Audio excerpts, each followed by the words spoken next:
Iran holds 2 U.S. Navy boats along with their sailors in custody, but quickly issues statements saying they will all be promptly returned. Conservative David Brooks calls Ted Cruz brutal. Hillary Clinton's lead over Sanders is disappearing, and 20% of Democratic voters say they would vote with Trump. This is the Benjamin Dixon Show, Progressive Army. Buckle up and let's do this. The Benjamin Dixon Show is only possible with listener support.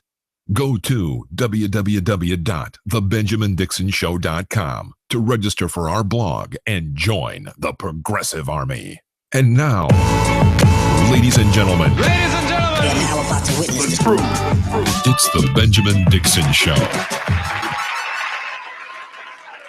Welcome, ladies and gentlemen, to the Benjamin Dixon Show. I am your host, Benjamin Dixon. It is Tuesday, January 12th, 2016. And we are preparing to watch President Obama give his final State of the Union address. This is a wonderful night for some Republicans.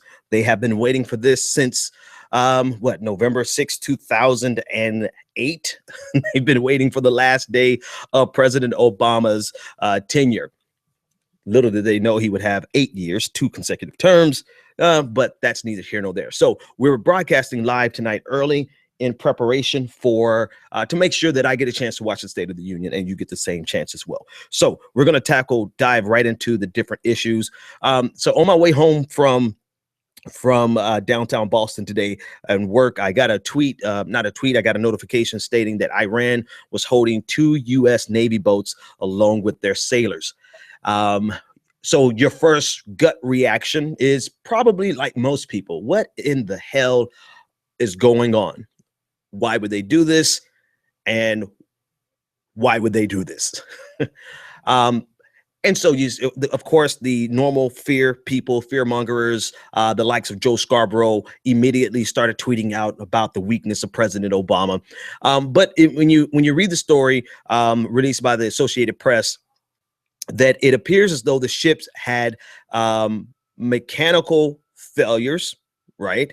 And all we could do is report what is reported to us, right? The boats were moving between Kuwait and Bahrain when they lost contact with their command late in this afternoon. So Defense Department officials have confirmed that they have been in touch with Iranian officials. The boats, as well as the sailors, were taken into custody, and Iran quickly and very promptly released a statement saying that the soldiers, along with the ships, will be released promptly.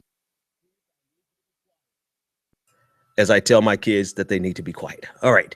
And so the malfunction has not been disclosed. Matter of fact, there's really very little information in terms of actually what happened, why it happened. I'm sure we would get a full accounting, but everything we know right now, Iran has made it crystal clear. I think they've made it clear because starting, I believe it's either next week or next month, they are scheduled to receive almost $100 billion in frozen Iranian assets.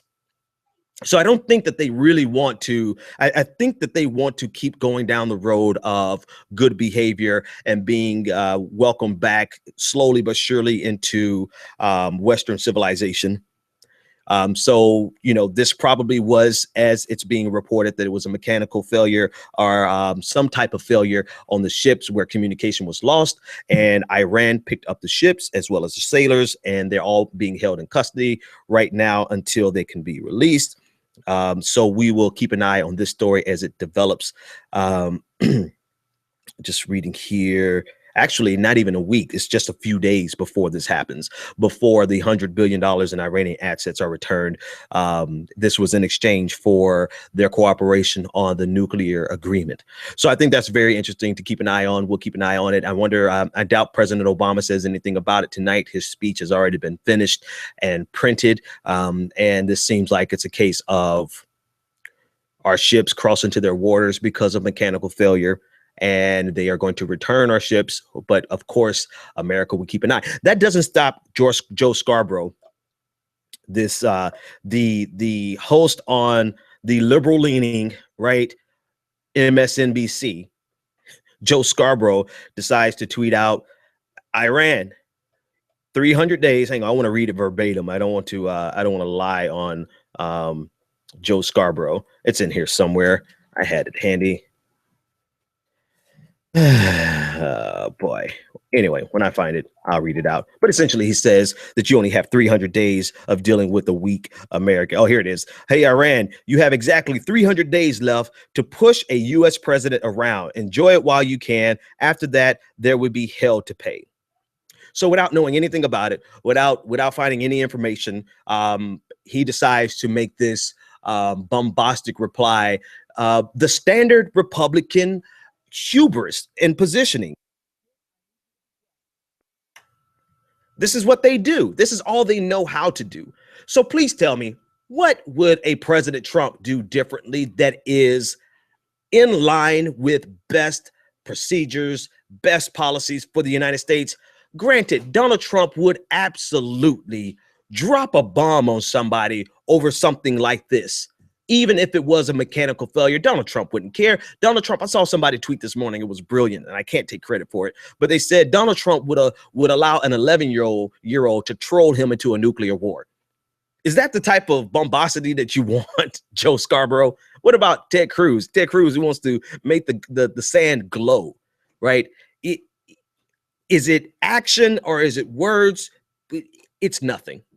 There's no reason to even analyze it at this point. Republicans are all talk. They are absolutely all talk, which really is going to take me on a segue that I didn't want to go on, but it just reminds me of two conservatives online right now who are completely all talk with me, right? I had conservatives challenge me to a debate and then turn around and back down. And now they're just all over the internet, all over Twitter, talking as though they are these bold conservatives. But conservatism falls apart as soon as it is confronted. So if anyone would ever confront Joe Scarborough, which they won't because he lives in his hermetically sealed bubble where no one is going to get it, Mika can't even get anything reasonable to him. If anyone like Joe Scarborough, Ted Cruz, Donald Trump, and the like are ever confronted on real issues with real information, they cannot back up their hubris. And they definitely can't offer any recommendation, anything that they would do substantively different than President Obama is currently doing in the region. But they want to talk as though they are bold. All that from Iran. Now, granted, this could be a very serious issue if Iran did not promptly make it known that these soldiers and these sailors, rather, and their ships would be returned as quickly as possible.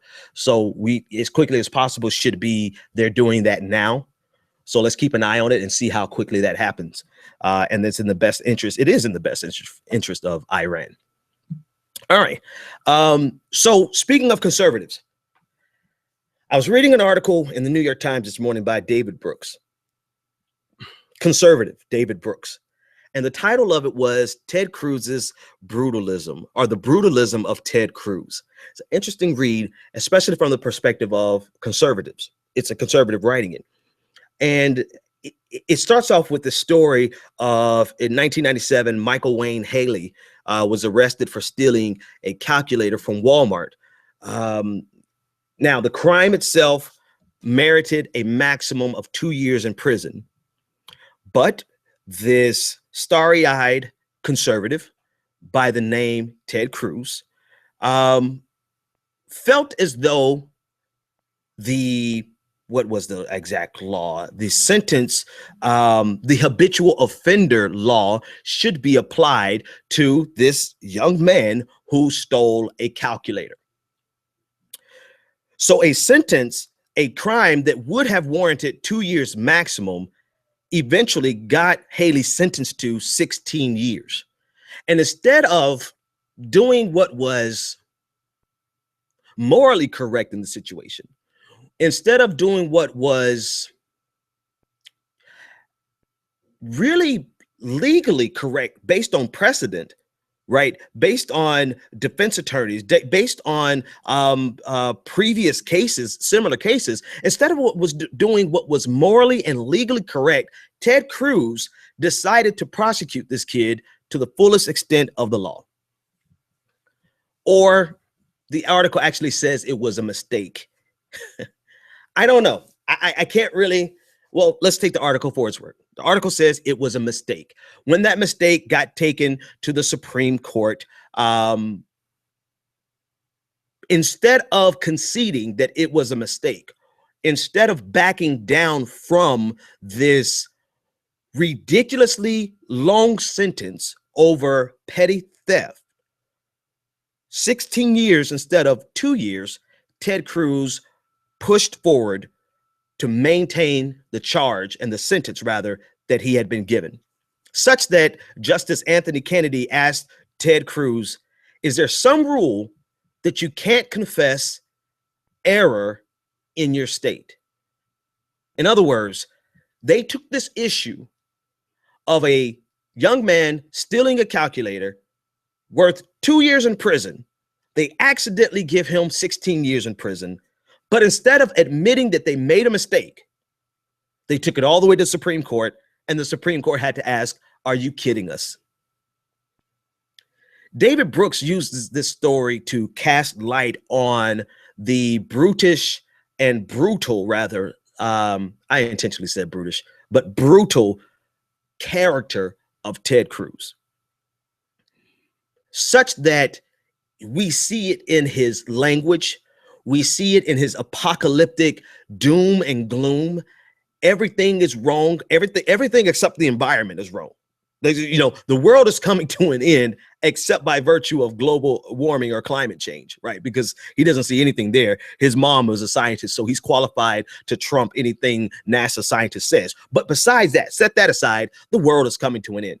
Obama, the Obama-Clinton machine, they've been a tragedy for America. They cast everything as if this has been the worst 8 years in American history, and this is something that has to end because the tyrannical reign of this oppressive dictator must come to an end, and Ted Cruz is the only way to bring it to an end.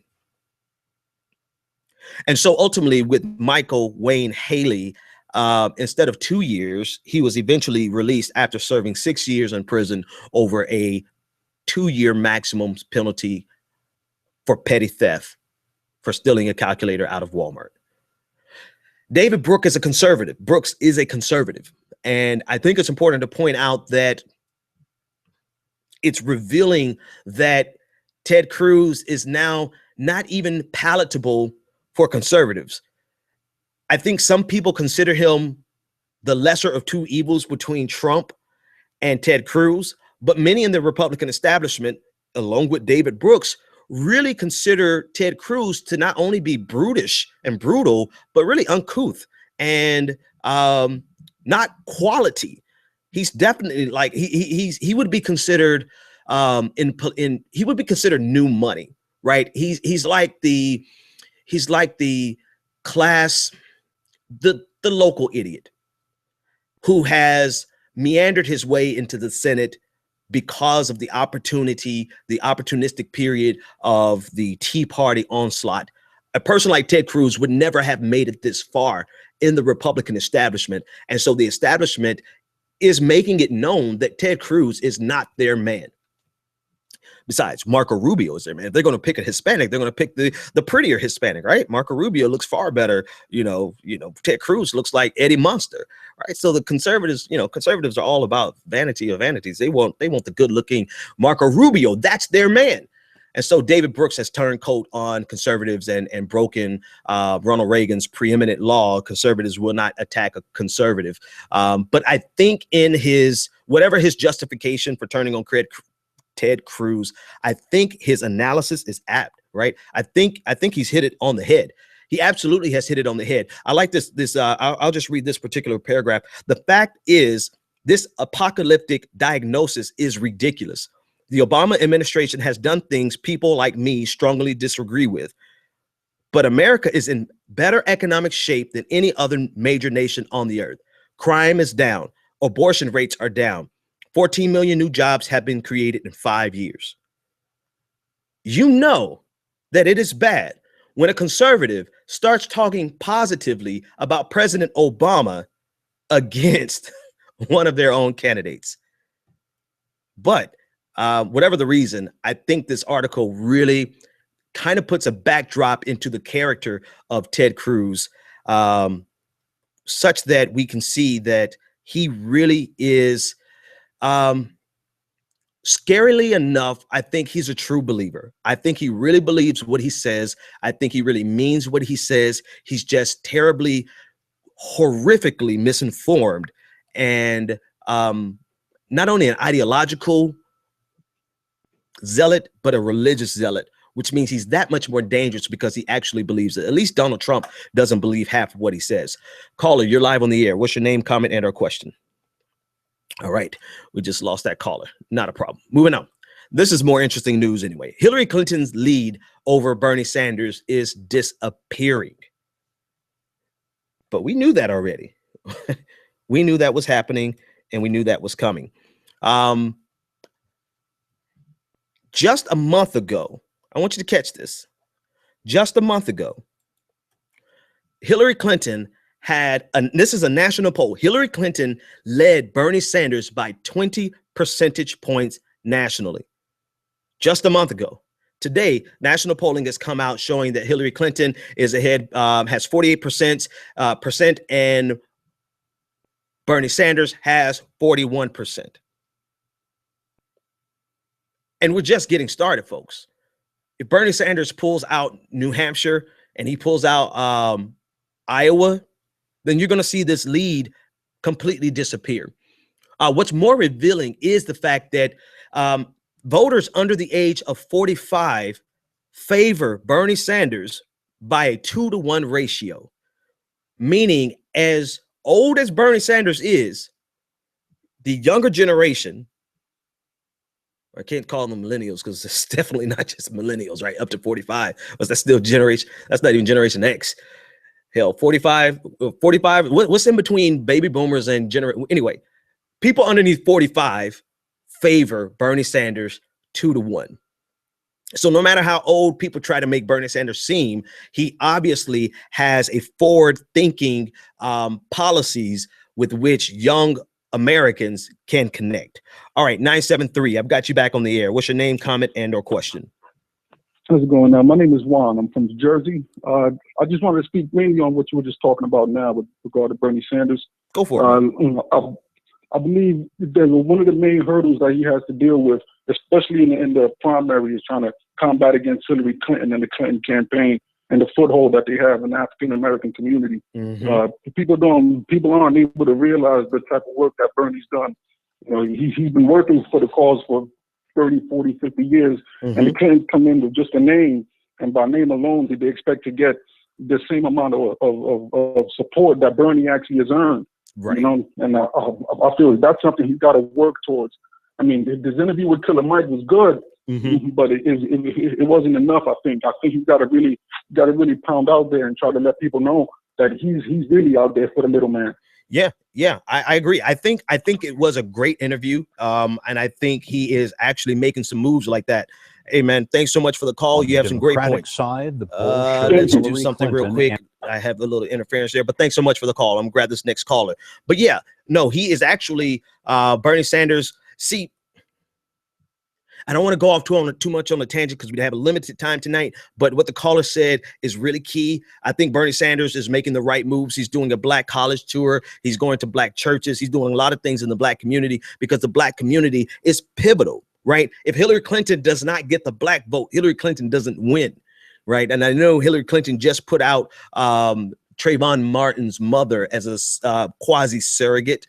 She has endorsed Hillary Clinton, but that's the power of the Democratic establishment and their relationships with black leaders in the community. But the truth of the matter is, Hillary Clinton has nothing. Anyway, in my opinion, I think African-American voters, if our problems absolutely stem both from police brutality, but as well as economic issues. And Hillary Clinton is simply not talking or discussing the economic issues whatsoever. So as this continues, I think we will see this trend. We will see more and more people opting on the side of Bernie Sanders. In New Hampshire, which is coming up around the corner, right? 53% of the voters choose Bernie Sanders compared to 39%. Listen to that again. 59, 53% of these voters are going with Bernie Sanders compared to the 39% going to Hillary Clinton.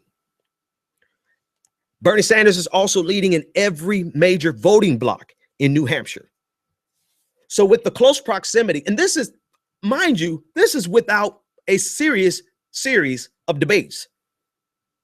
I mean, Debbie Wasserman had to, I understand now. I understand why she sandbagged the entire competition, because Hillary Clinton was not going to be strong. Hillary Clinton had name recognition. Hillary Clinton has staying power. Hillary Clinton has a great resume. She has all of these fabulous things. But the reality of it is that this is not an establishment year. This is not an establishment campaign cycle. The Republican Party knows this. That's why they haven't shunned Donald Trump, because they realize this is not an establishment year. This is an anti-establishment year, and you do not get more establishment than Hillary Clinton, except maybe a Jeb Bush. No, even more so than Jeb Bush, Hillary Clinton is by far the most establishment candidate that is in the competition. So they sandbagged the competition, and even notwithstanding that, Bernie Sanders is up in New Hampshire by 14 points. And he's closing the gap nationally. Now, there's another poll by Mercury Analytics. And this was a poll that was discussed by, I first heard about this poll from Kyle over at Secular Talk. You notice I didn't attempt to pronounce his last name, Kyle. You have to tell me. I have to hear it again. But Kyle over at Secular Talk, great program. I know most of you who listen to me have at least heard of him and listened to him several times. But he started unpacking the poll that showed that 20% of Democratic voters would defect from the Democratic Party and go vote with Donald Trump if Hillary Clinton is the nominee. Now, as I unpacked that poll a little bit more, and I read a few more articles about that particular poll, first of all, the poll by itself is alarming. I think there is some credence to it. I don't quite know if it's 20%, but if it's 15%, that's something to worry about, right? So how accurate the poll is, there's some questions there. There's their sample size, and actually not their sampling size, but their sampling method. There's some questions there, but just the intensity of a certain block of Democratic voters who identify with Donald Trump. That is a terrifying notion, not for this election, but damn it, for America, that so many Americans, so many Republicans, first of all, let's just start there. So many Republicans can be completely deluded by this nationalistic message that is completely devoid of any facts, any substance, any meaningful policy, and completely fueled by hubris. America loves it. Republicans love it. And now we're seeing that a percentage of Democrats are saying that they would defect and go to vote for Donald Trump over Hillary Clinton. It is not the same case with Bernie Sanders. Bernie Sanders actually is performing far better in a national heads-up competition against Donald Trump. Hillary Clinton in a heads-up competition, notwithstanding the crossover, Hillary Clinton herself is going to see about the same percentage. I think it was 36 to 36% based on the last Rasmussen poll. But the fact of the matter is, this all goes back to the reality that 2016 is an anti-establishment year.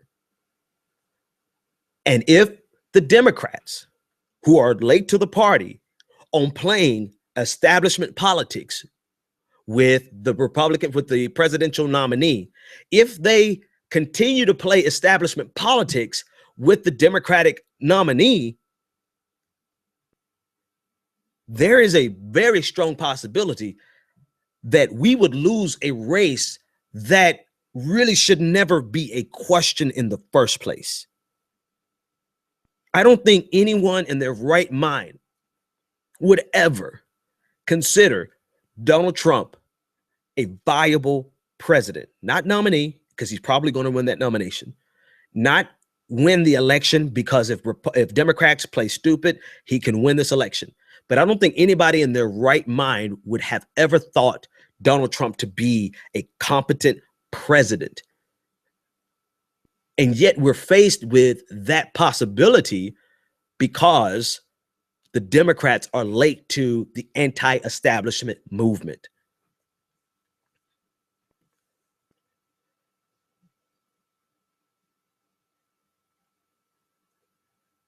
It's dangerous being late to the party, man. It's really dangerous being late.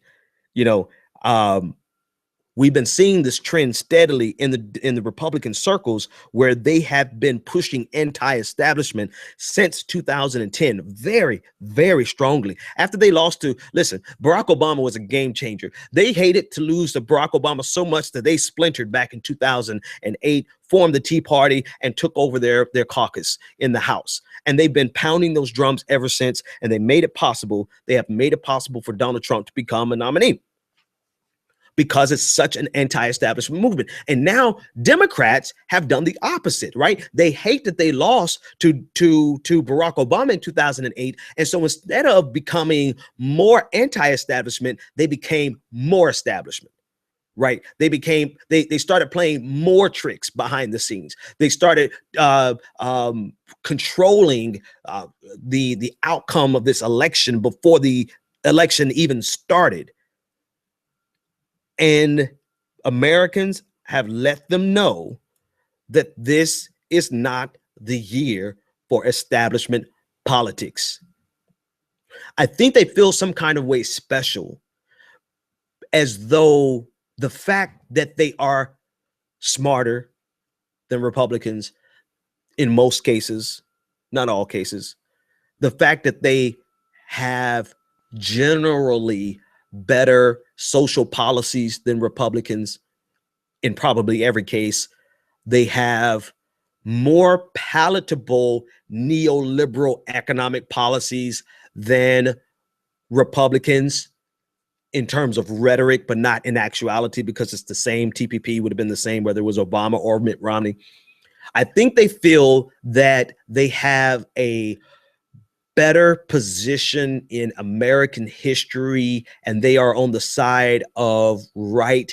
Therefore, there's no way they could lose to an imbecile like Donald Trump or Ted Cruz.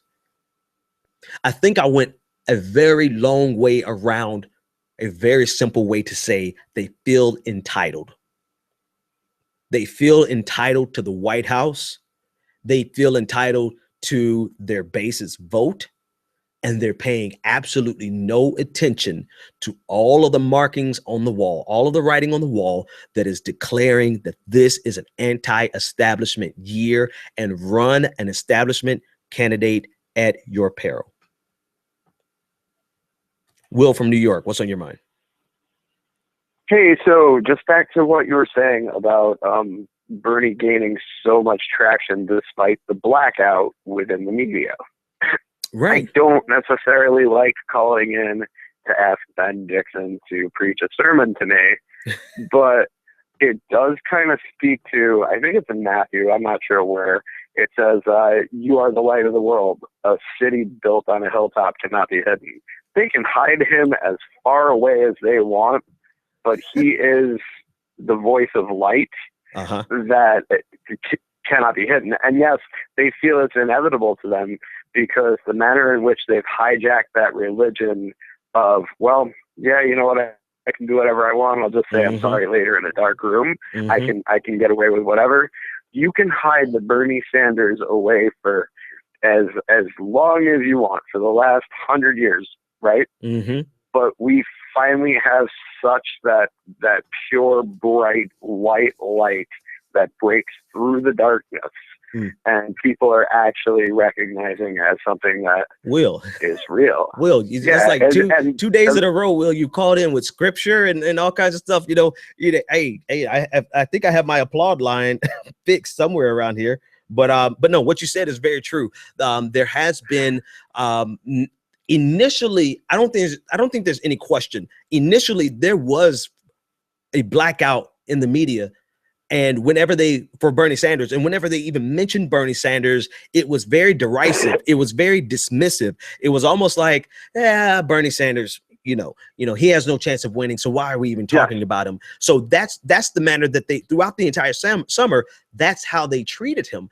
And the reality of it is that Bernie Sanders is really striking fire at the right moment, because it is an everybody is hip to the game. Everybody is hip to the fact that Republican establishment is the same as the Democratic establishment, and they are all Washington establishment. Now, the solutions that the people on the right, those who have figured this out, their solutions are wrong, right? Their solutions are batshit crazy. They're going to drive America into the ditch, but at least they figured out a piece of the equation, which is the Republican establishment is just as problematic as the Democratic establishment.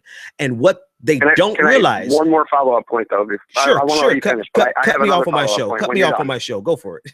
No, sorry. I'm sorry. I want you to finish, but I wanted to at least let you know I had one more point to make. Go ahead. The scripture that follows that, though, nor does anyone light a lamp and put it under a basket, but they put it on a lampstand, and it gives light to all who are in the house. And we have seen Bernie in the media more in the last week than we have the whole election cycle so far.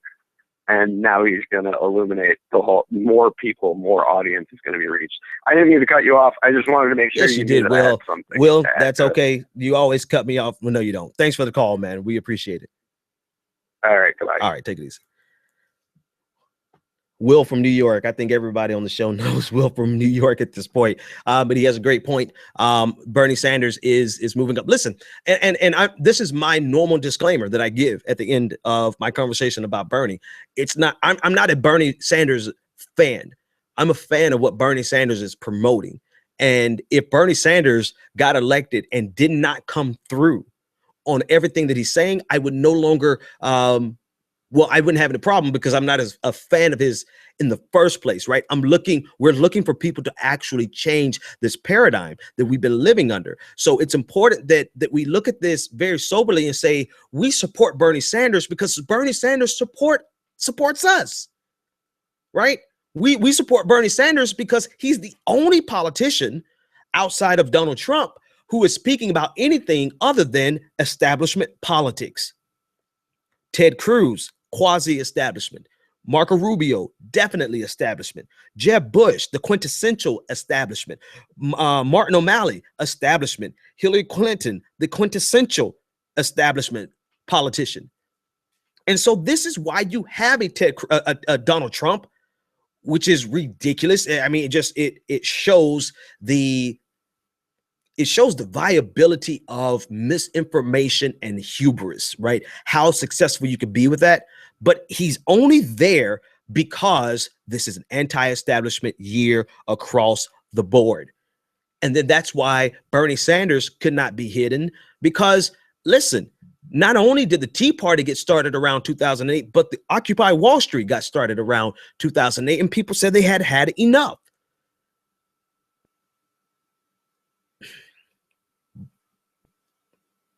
You know what?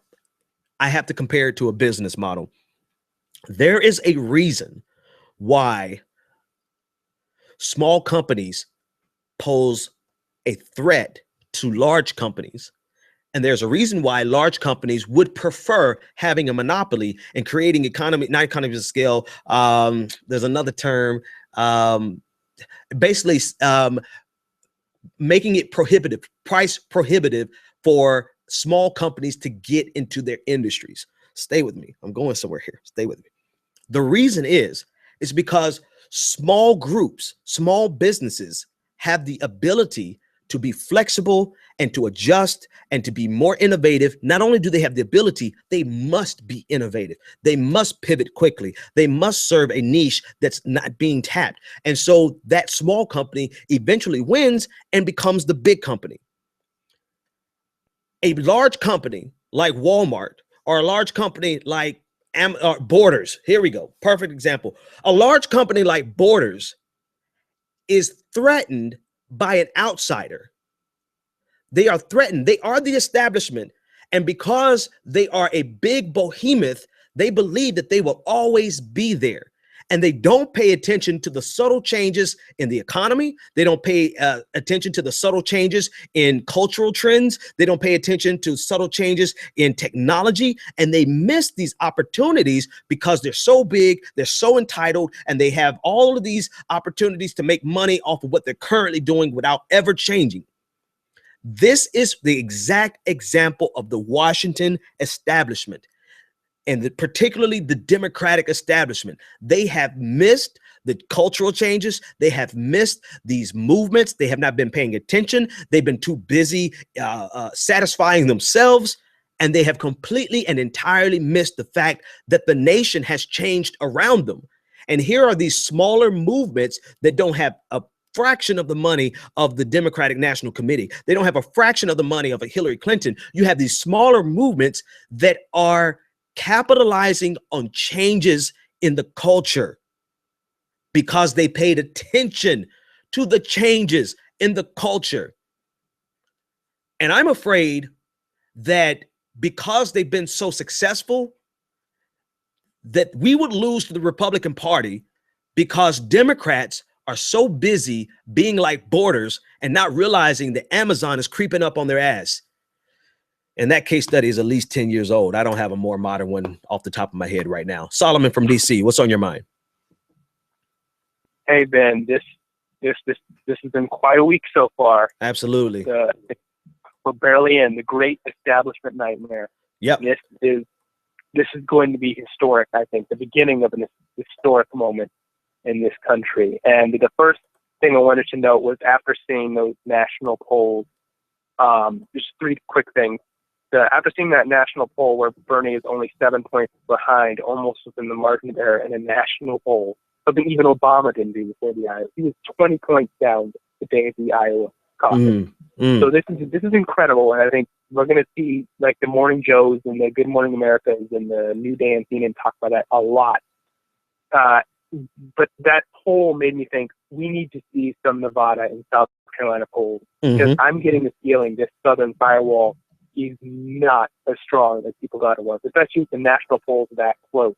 There's no way they're still as low as they were 2 months ago, or in Nevada, like 2.5 months ago, we had a decent poll. There's been a total blackout on South Carolina and Nevada polling since like November.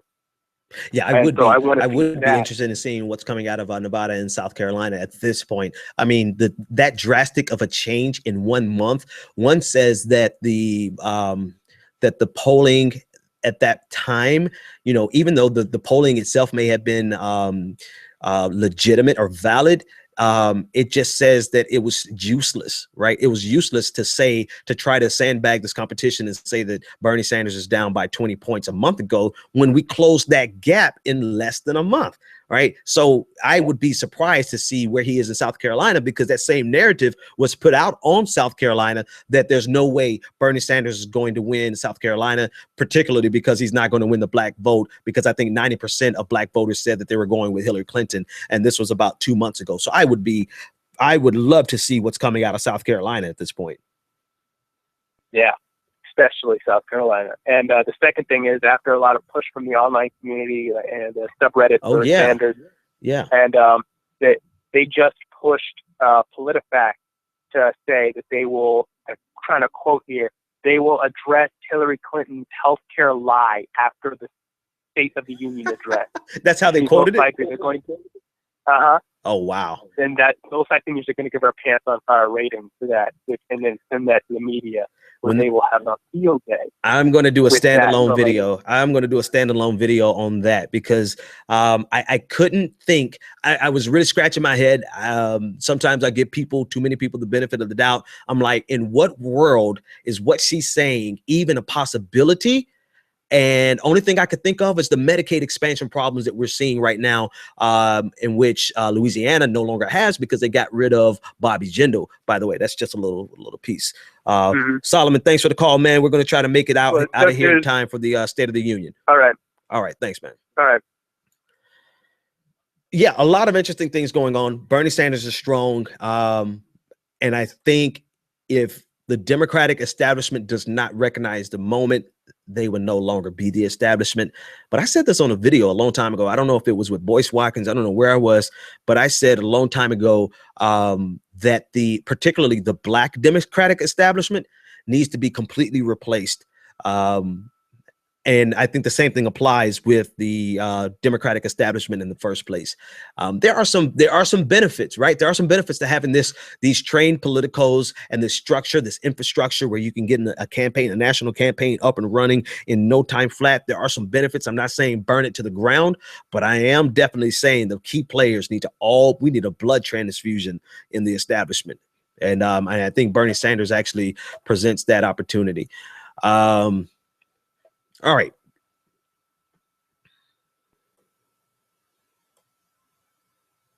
Let me shift gears really quickly.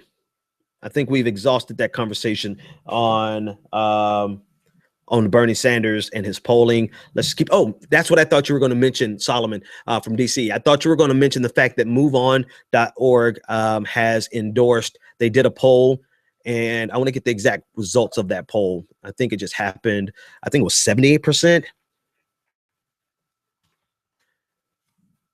What was the exact number? Somebody endorses, MoveOn.org. I think I can't find the exact number, but I think by a margin of 78.6, I was right on it. So 78.6% of MoveOn.org has voted to endorse Bernie Sanders, compared to 14.6% of MoveOn.org, and Martin O'Malley received 0.9%. The group has 8 million members.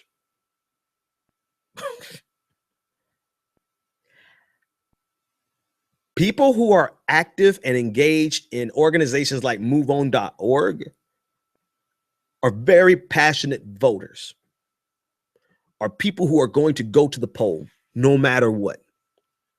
78.6% of them have voted to endorse Bernie Sanders, and MoveOn.org has officially endorsed Bernie Sanders. They're going to mobilize 75,000 of their own members in Iowa and New Hampshire, further solidifying his lead in New Hampshire, definitely, and closing closing out a victory in Iowa. 75,000 people in 2 states. Keep in mind, in 2008, MoveOn.org, which was much smaller at the time, endorsed President Barack Obama. Yep. I don't think there's much more that needs to be said about that.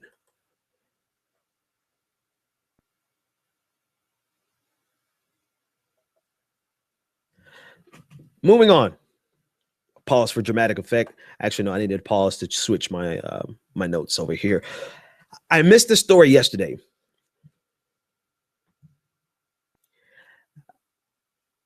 I hate to bring the climate down, but 5 teens have been arrested for a gang rape in New York, in Brooklyn. They range from the ages of 14 to 18, and they have been charged with raping an 18-year-old woman on a Brooklyn playground. I wanted to talk about this. I want to talk about this because this is going to be a prelude to an entire series of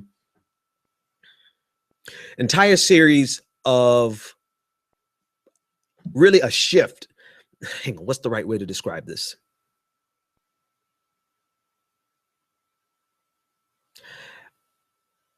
Stories like this, I have 2 pieces of commentary on. One, I want to talk about the fact that she was with her father at the time she was being raped, and the father was forced to leave at gunpoint, and she was left there. And I believe the final story is that she was raped by one and forced to perform oral sex on the remainder. So it's a terrible thing. The parents of one of the boys, when the surveillance video came out, the parents turned him in. And so from there, it just snowballed into the arrest of 5 kids, 5 teens. Two things. The only reason, well, I'm bringing it up because it's a horrible story, but I'm also bringing it up because it kind of, I really have to talk about some things that I intentionally don't talk about. And I'm just warming you guys up tonight. I'm not going to do it tonight because we're going to go watch the State of the Union. But just to let you know, there are some things, some arguments that come from Black Lives Matter, some arguments that come from Black Twitter, some arguments that come from feminism, some, well, not true feminism, but a variation of feminism. There's some arguments that come out that really are all lumped together for me that make me really kind of disgusted with some of the things that we tacitly say nothing about, right? Not tacitly, we just don't say anything about it. This case is really just the straw. It's not a straw, it's a freaking bat that broke the camel's back for me. You guys may turn on me, but when I see cases like this and I see different things that are happening, it really triggers things in my mind about, oh man, I'm filibustering so hard here. I'm filibustering so hard because I opened up a can that really I've been avoiding talking about for a long time with regard to the Black community. And I think some things have to be said about every community, right? These are problems across every community, but I don't think that we can allow, I don't think we can give people a pass just because we're fighting against police brutality. Now, nobody is giving, now don't mistake what I'm saying. This particular case from Brooklyn is really just the bat that broke the camel's back. It's not a straw, right?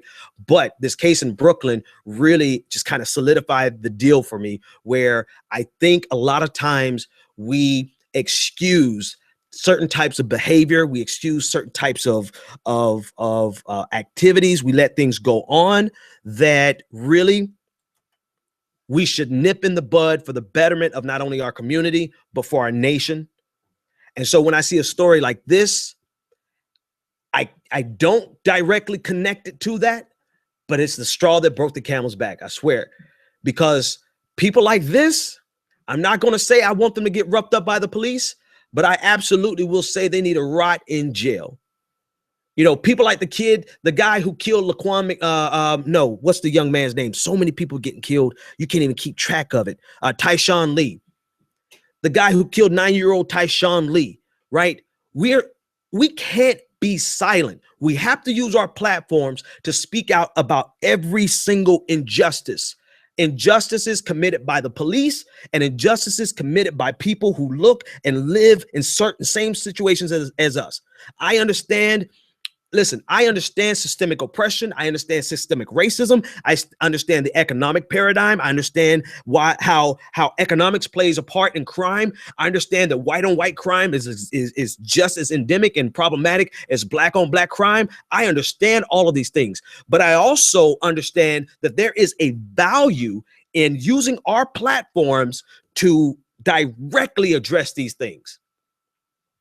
And if we don't do it, then shame on us, because the subculture that is created from poverty is just as problematic as the poverty that created the subculture.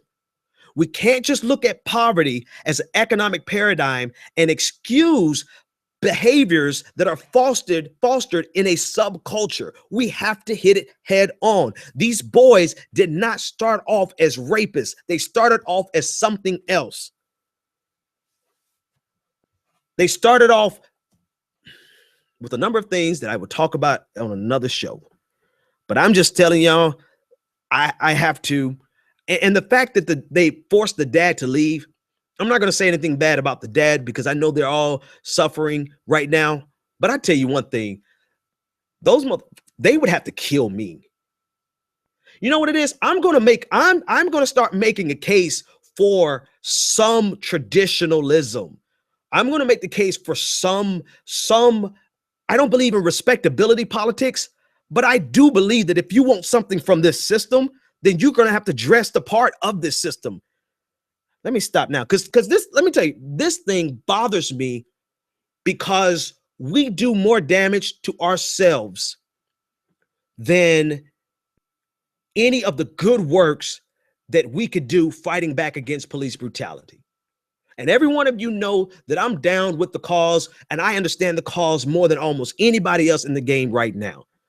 But for us to be silent in our platforms, I know people are out there hustling. I know people are in Chicago hustling. I know people are mourning, and people are doing, people are active, but I don't see the platforms that have been born out of Black Lives Matter and out of all I don't see them being brought to bear, challenging the problems that go right alongside police brutality, or the problems that go right alongside with poverty.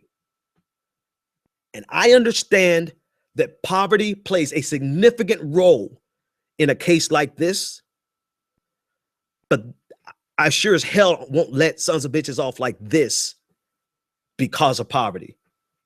It's a both and. Patrick, you're live on the air. What's on your mind? Well, I was trying to help your filibuster moment, seeing that you really didn't want to dive in. I know. But, bro, I think it came out of you, man. And again, there's not much you can say. What happened is irreprehensible. I'm sitting up here like I have 5 daughters. I'm sorry, I'm dead, y'all. I'm dead. I'm a dead man. I'm dead. I'm just a dead man. I'm just gonna put that out there right now. I'm a dead man, but I guarantee you somebody going under me. Yeah. So it'll be 2 dead men. Exactly. So but I will say this though. And again, I'll hold this, and this can wait for another program. But this shows you the nuances of folks, of some of the leaders in Black Lives Matter, where on one end they want to just focus on the police brutality issue, but on the other side, which I know you know full well, they're gaining from the Teach for America group. Right. So, so again, they're having to be, they're being mindful that this is where their bread is getting buttered at on this side of the issue. So again, I'm not saying that they shouldn't or why don't they. I'm just getting to the point in my journey is that I can't so much worry about why ain't nobody else saying something. Right. I just got to make sure that I am. Yeah, exactly. So just wanted to bring exactly. I just wanted to bring that up, number one, and then number two, don't forget the shameless plug that we need to have you put out there before you close the show today. Have a good one, my brother. Thank you, man. Appreciate it. I appreciate that reminder. Definitely would do that. And Patrick, you said a mouthful. So instead of just asking why no one is really bringing their platforms to bear against all of the problems. That's what I'm saying. Yes, police brutality is a terrible problem. It is absolutely a disgusting problem. It really pisses me off that I have to think twice about going jogging in a hoodie because of the impression that people have based on my blackness and jogging in a hoodie. I understand the white supremacist framework that creates that. But I also understand that there are some systemic problems that are born out of poverty in every community. But damn it, I'm tired of seeing it in the Black community. And I refuse. We cannot allow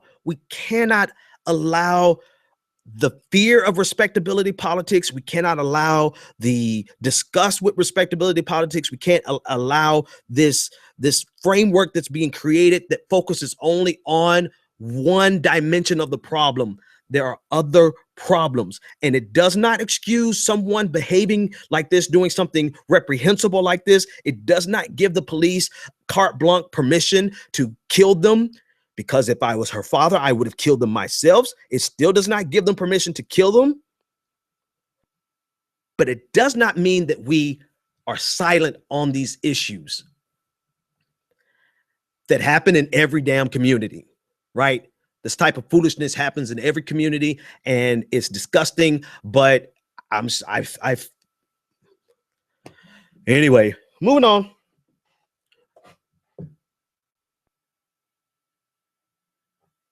Moving on. Last but not least. Now, let me get back to some fun stuff, right? This is fun.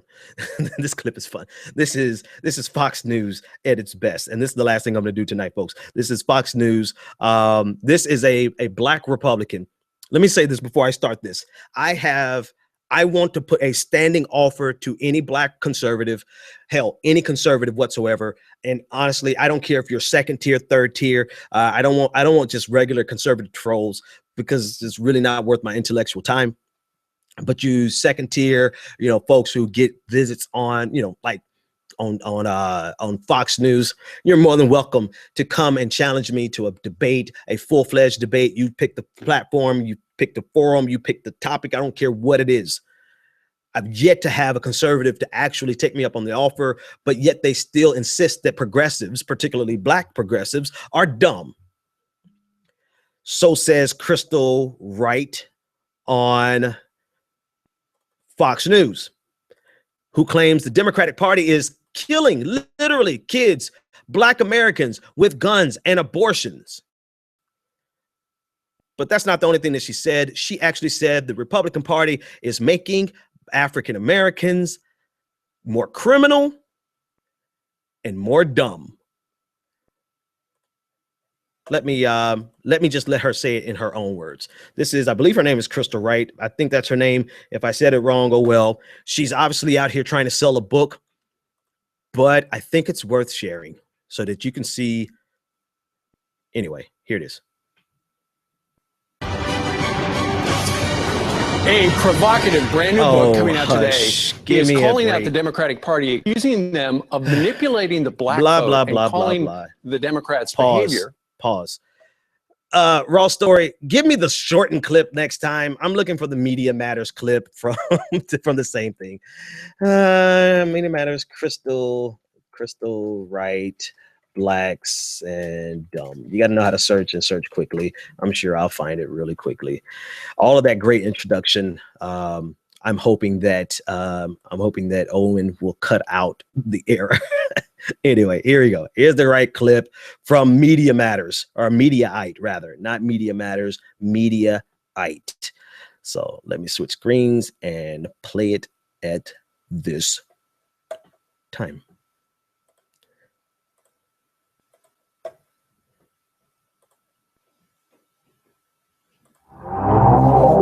Courtesy of Mediaite.com. Go and subscribe. American should be a Democrat by all standards, according to people who criticize you. No, Steve, that's what con job is about. That blacks, like many, like other constituents, women, are voting against their interests when they vote for the Democrat Party. Okay, I have to stop it there. I can't go long with bullshit.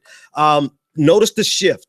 Notice the shift. Because there are clear implications of women and minorities voting against their own economic and their own social best interests when they vote for the Republican Party. So they have mobilized a group of women and minorities to counter that narrative by saying that women and African Americans are voting against their best interests by voting with the Democratic Party. It is propaganda 101. No substance to support it, but that doesn't matter. All right, I'll let her continue uninterrupted. Maybe. In the very beginning of your book, you talk about how over the last 40 years, trillions of dollars have been put to fight poverty, and yet now poverty is proliferating in many neighborhoods in the United States because... Well, and because of Democrats and the con that they're running on black Americans. They have made black Americans poorer, dumber, and more criminalized. Why do you say that? Well, it's not just me. What's their end game? Look, 93% of it. You know, okay, how the and now she goes goes into wants to talk about regulating legal gun ownership. And now she goes into her stats on 93% of black murders are committed by black people, black on black crime. 347, please call back in. We all know those statistics, but she's not going to say that 84% of all white people are killed by white people. I just want to focus on the one thing she said, where she said that the Democratic Party is making... Babe, what are you doing down there?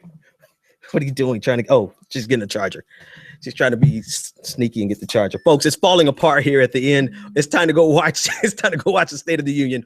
But anyway, she said that the Democratic Party is making the black community dumber and poorer and more criminal. I don't have to address the substance of what she said because I've done it ad nauseum on my show.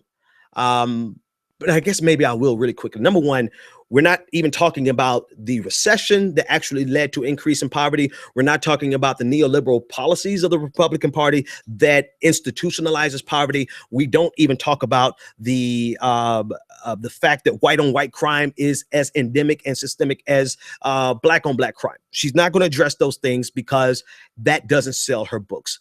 What I really want to talk about is Fox News' unabashed desire to hire anyone black or minority or Hispanic or Muslim that they can to do the things that they cannot do. Fox News cannot and will never be able to get on their air with a white anchor and say that the Democratic Party is making black people dumber.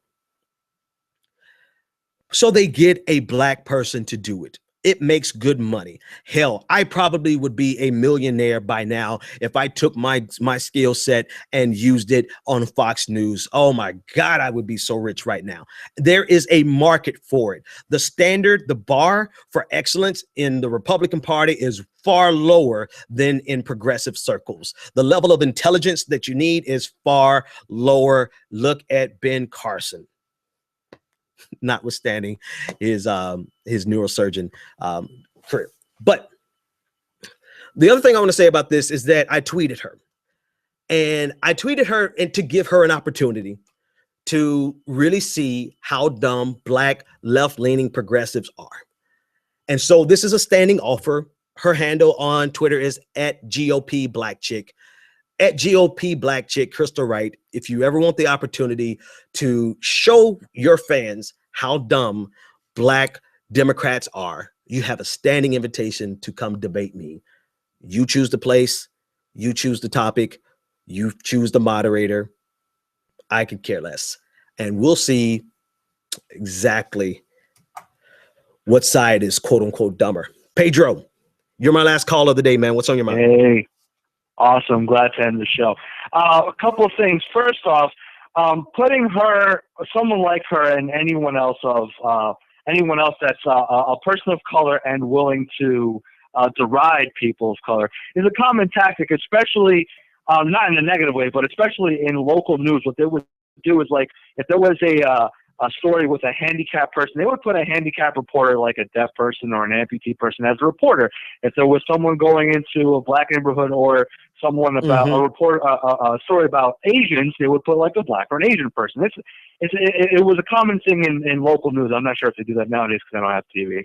But like they're pretty much playing that up to the extreme. They're happy to get someone, which I think is called an Uncle Tom, to get someone to attack their own kind, just to legitimize themselves and their own biases. Well, that's be honest with you, Uncle Tom is a name that I don't use. I don't use it mainly because it's incorrect, right? If you actually read the story Uncle Tom's Cabin, for some reason I'm blanking. Is that even the actual title? I'm blanking. But if you read the actual book, Uncle Tom was actually not the person who betrayed it. It was Sambo. It was Sambo who betrayed them. But anyway, so I don't use it because it's so easily dismissed, but it's also incorrect. But yeah, I understand.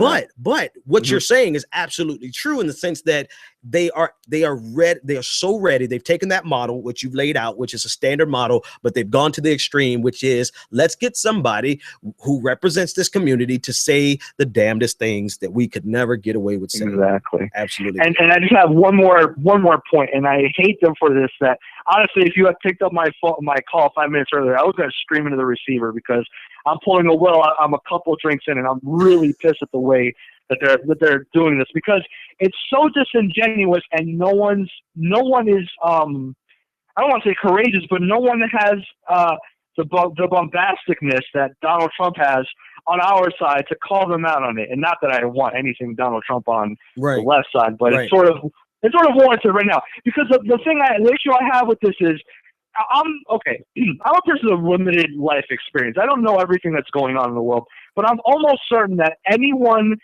who has gone from rags to riches, who has gone from the lowest of the low and made their way up, who has pulled themselves up by their bootstraps, is the exception.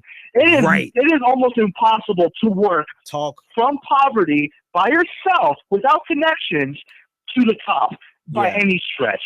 And the thing is that the people who do this stuff, like Fox News or any Republican or conservative or even any liberal or Democrat who feels like just trashing on the poor, what they will do almost inevitably is blame it on the entire culture, blame it on liberals, blame it on blacks, blame it on poor people, blame it on Americans. It doesn't matter. They are completely without nuance, and that's what kills me so much. Is because whoever makes it to the top, the first thing they do is completely disconnect themselves from where they once was, and where they once were. Excuse me. And I'm not trying to say that you should attach yourself loyally to such a thing, but that if you're going to discredit people who aren't doing as good as you are for whatever reason that they couldn't, you can't just blame it on the entire flipping culture. Be flipping realistic and understand why the people are kept there, because you yourself got lucky. You got lucky. You did some hard work. That's great, and you deserve all the credit. But that doesn't mean just because you made it to the top that everyone else made it with you. Absolutely. So, heck off. Excuse me for being angry. You did a great show today, man. Pedro, PJ, we appreciate it, man. Appreciate the call. PJ, you should when you call in, you should drink more often when you call in. No, I'm joking. One thing that you said that stood out above everything else, has absolutely nothing to do with what we talked about, and we're going to sign off in about 2 minutes, and we'll catch the State of the Union, and maybe we'll stay in the chat room after the fact over here on YouTube. We'll keep your windows open, and we'll chat during the State of the Union, but we'll end the show. If Benjamin Dixon ever makes it, I want you to know two things. One, I am not the average person. I am exceptional in a lot of ways. I work really hard. Hell, damn it, I work harder than most people I know, but I know that I have some skill sets that the average American doesn't have. And yet I'm in this thing hustling hard, trying to make it, working 60, 70, 80 hours a week. So if Benjamin Dixon ever makes it, it won't be because of my work hard ethic only. It will be because I have worked very hard. I have taken a lot of risk, but I am super talented, and I have more talents than most people have. It's just, I just have to look at my portfolio. Put it like this: every single aspect of this show I created, right? I'm not bragging. I'm letting you know that this is years and years and years of talent put together that puts forward a 1-hour show. From the audio, I used to be a sound engineer in a studio. From the graphics, I did graphic design for a couple of years. To the email campaigns, I did email automation for some time. I mean, every component of this, to the blog, I write. I do all these things. And if I make it, it's not because of an American dream, rags to riches story. It's because I got lucky, and because I'm smart, or what clever, as Doctor Who would say.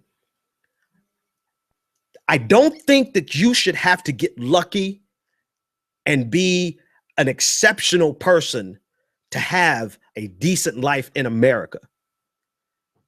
We can't make America only for exceptional people who get lucky and work extremely hard, 60 hours a week, and take a lot of risk. America has to be for the average American. And I think people forget that there's a combination between some exceptionalism, yes, but mainly luck. Because in spite of all of my exceptionalism, I'm still here on YouTube with you guys. And you can help us get off of YouTube and move a little bit further if you join the Progressive Army. Or if you, I can't even do my plug. If you go to patreon.com/the BPD show and support the BPD show. But more specifically, we're putting together the Progressive Army. It's more than just the Benjamin Dixon show, but it is definitely a team that's going to help build the Benjamin Dixon show. And if you want to be a part of it, I want you to hit me up on Twitter. I want to put you in touch with all the people who are now jumping in and making this happen. Right? As talented as I am, I can't go any further without your support. I need your talent. I need your reach. I need your willingness. And I need you to reach out to my guy, JP Rankin. He's working with me on this, and I want you to connect with them if you want to be a part of this. If you want to be a part of the website that we built, progressivearmy.com, whatever you want to do in this, there's room for it, because no matter how talented I am, this is the extent that I can go by myself, and I'm not dumb enough to believe that I can do this on my own. And so really, if Benjamin Dixon makes it, it will only be because of people like you. Damn, that was a good closing. Guys, I'll see you after, I'll see you during the State of the Union address. I'm out of here.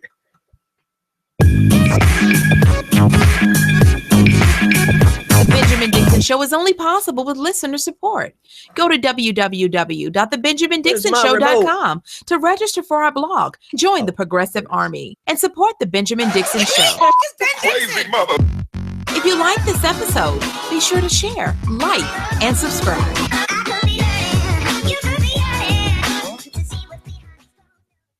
Consider becoming a Patreon.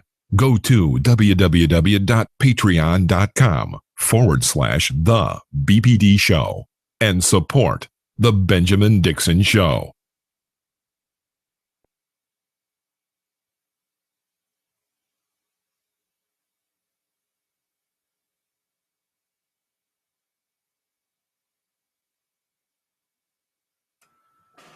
All right, YouTube, what it is, I'm ending the broadcast, but you can stay in the chat room. We're going to watch the State of the Union together in the chat room. All right, just don't refresh your window. If you refresh your window, you can't get back in the chat room.